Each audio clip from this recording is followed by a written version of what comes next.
जय श्री राम मेरे मकर राशि के प्यारे जातक जातिका, बहुत स्वागत है आपका आपके अपने बेहद खास कार्यक्रम में।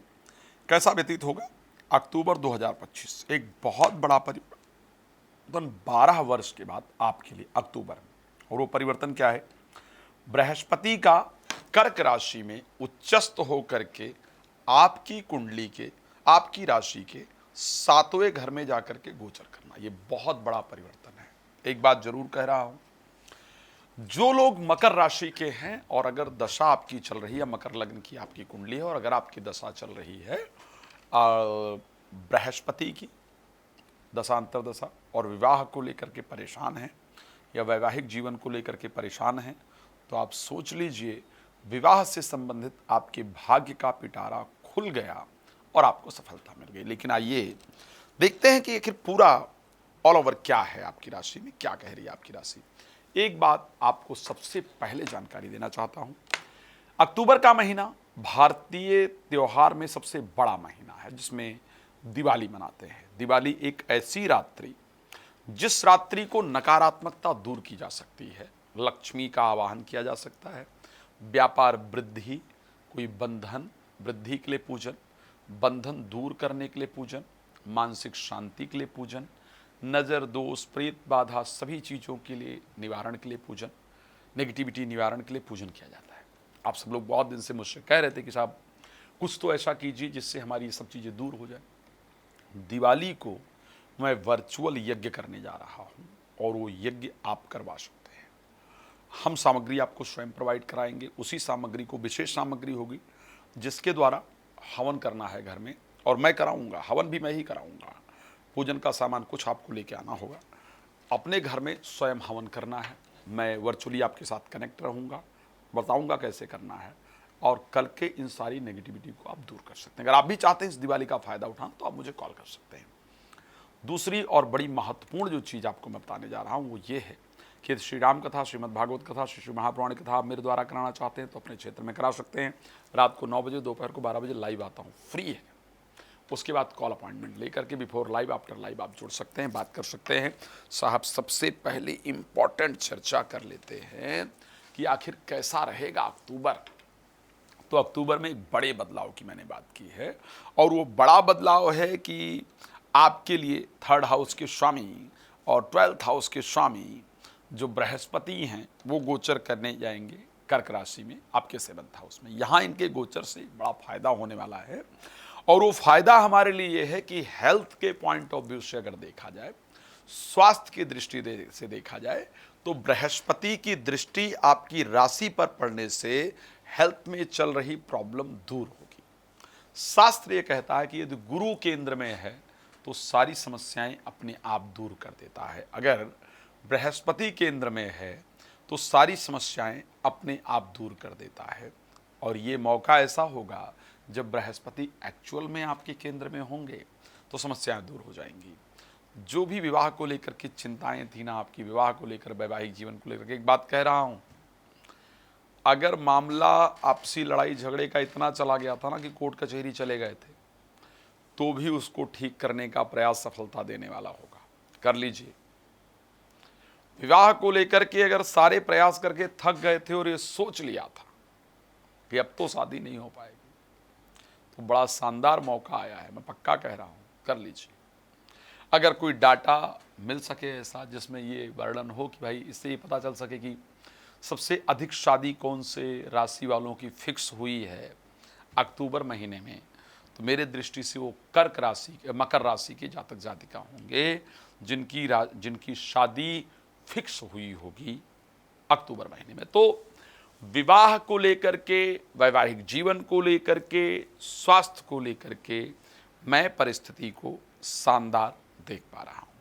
लेकिन स्वास्थ्य, विवाह, वैवाहिक जीवन के साथ साथ कुछ और महत्वपूर्ण चीज़ें जीवन में होती हैं, और वो होती हैं एजुकेशन, वो होती हैं संतान, वो होती है फ्रेंडशिप, वो होती है प्रोफेशनल लाइफ। ये भी बहुत इम्पॉर्टेंट टॉपिक है जिसको लेकर के मोस्ट ऑफ जो लोग हैं, जो मोस्ट ऑफ पीपल है, वो उसके बारे में चिंतित रहते हैं, जो हम सभी लोग उसके बारे में चिंतित रहते हैं। मैं यहाँ पर थोड़ा सावधान करने का प्रयास करूँगा, और सावधान करने का प्रयास इसलिए भी मुझे करना पड़ेगा क्योंकि पंचम भाव के स्वामी शुक्र गोचर करेंगे अष्टम भाव में, और वो भी केतु के साथ गोचर करेंगे। दसम भाव के स्वामी शुक्र केतु के साथ अष्टम भाव में गोचर करेंगे।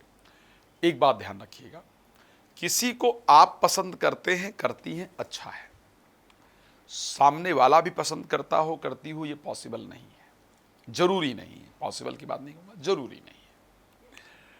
आप कुछ चाहते हो, चाहती हो, पॉसिबल है, लेकिन सामने वाला भी वही चाहता हो, चाहती हो, जरूरी नहीं है। तो इसलिए अपने प्रोफेशनल लाइफ में, अपने फ्रेंड सर्कल में, मित्रता वाली लाइफ में अपनी भावनाओं पर थोड़ा कंट्रोल रखिएगा। भावनाओं में बह करके मित्र इत्यादि से, प्रेमी प्रेमिका से, प्रोफेशनल लाइफ में कलीग से कोई ऐसे डिमांड नहीं कर दीजिएगा जिसके लिए वो आपकी शिकायत कर दें और आपका नुकसान हो। इसलिए ये सचेत करो। देखो, मैंने हमेशा कहा है, मैं अपने परिवार की तरह आप सबको मानकर चलता हूँ। तो मेरा एक प्रयास रहता है कि मैं आपको जागृत करूँ, मैं आपको बेहतर जानकारी दूँ, मैं आपको जागृत करके रखूं, मैं आपको बेहतर जानकारी दे करके रखूं, मैं आपको सचेत करके रखूं, ताकि आपका जीवन बेहतर रहे। तो ऐसी परिस्थिति के अंतर्गत अगर बात किया जाए तो फिर जो नज़र आ रहा है उसमें आपको आपकी भावनाओं पर कंट्रोल रखना है। आपके द्वारा भेजा गया कोई मैसेज, आपके द्वारा कही गई कोई बात, वो गलत वे में लेकर के फैला दें जिससे आपकी बदनामी हो जाए और उससे आपका नुकसान हो जाए, इस प्रकार का योग है। और ये संयोग जो है वो स्पेशली 9 तारीख तक विशेष रूप से है। तो 9 तारीख तक ये काम बिल्कुल नहीं करना है, वैसे तो कभी भी नहीं करना है। सामने वाले की भावना समझनी चाहिए, सामने कोई कुछ कहे, सामने कोई तैयार हो तो ही हमें किसी भी परिस्थिति पर आगे बढ़ना चाहिए, अन्यथा गलत पे तब भी नहीं बढ़ना चाहिए, अच्छी परिस्थिति में आगे बढ़ना चाहिए मेरे दृष्टि से। लेकिन इस परिस्थिति का आपको विशेष ध्यान रखना है। प्रोफेशनल लाइफ में परिवर्तन आएगा, अच्छा परिवर्तन आएगा, लेकिन वो 9 तारीख के बाद परिवर्तन आएगा। प्रोफेशनल लाइफ और एजुकेशन के जो स्वामी शुक्र हैं आपकी कुंडली में, उनका जो परिवर्तन रहेगा वो करीब करीब इस महीने बहुत अच्छा नहीं रहेगा। नवंबर में काफ़ी अच्छे परिवर्तन होंगे, और वो जो प्रोफेशनल लाइफ में अच्छे रिजल्ट की उम्मीद करनी है वो हमको नवंबर में जा कर के करनी है। तब तक हमको विशेष रूप से ध्यान रखनी है, इस बात को ध्यान रखिएगा, ठीक है। संतान इत्यादि के प्रति भी एक बात और बता रहा हूँ, संतान इत्यादि को लेकर के भी बहुत क्रोध, बहुत प्रेशराइज, इस प्रकार का कार्य आपको नहीं करना है। मैं जो भी कह रहा हूँ इसको प्रॉपर नोट कर लीजिएगा, गांठ बांध लीजिएगा। जो शब्द कह रहा हूँ ये इजी नहीं है, ये चीज़ें मैं हवा में नहीं कह रहा हूँ, बहुत रिसर्च के बाद कह रहा हूँ। नहीं तो संतान की बुद्धि में कुछ ऐसा आए जो बड़ा अजीब सा हो। तो ये सब बातें अगर आप ध्यान रखेंगे, एजुकेशन पर इस महीने आपको अधिक फोकस करना पड़ेगा। 9 तारीख के बाद की परिस्थितियां आपके लिए अच्छी होंगी एजुकेशन को लेकर के भी। मैं अगर फाइनेंस को लेकर के इस महीने बात करता हूं, मुझे फाइनेंस को लेकर के कंडीशन काफ़ी अच्छी दिख रही है।